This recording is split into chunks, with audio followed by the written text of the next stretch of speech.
Since we both have experience from toddlers, we know that the Dungaroo can be very helpful in many situations. Toddlers can be very fast and they have their own strong will, so the Dungaroo can help you. Kiki, would you mind showing us how to safely carry your toddler in the Dungaroo? I don't mind if I do, Nina.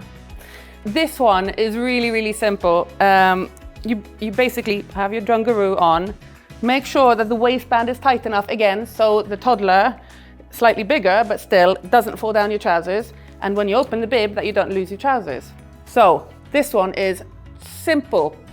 Easy as pie. Open one side, grab the baby or the toddler. Come on, Camilla.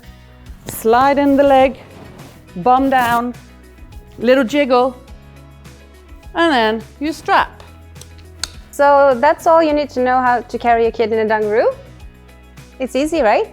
It is very, very easy. Yeah. And we are so grateful that you took your time to look at this video. We hope to see you carrying your children in the Dungaroo. Please tag us in your posts on social media. And yeah, we look forward to you getting one of the first Dungaroos out there. So support us. Yeah. Thanks.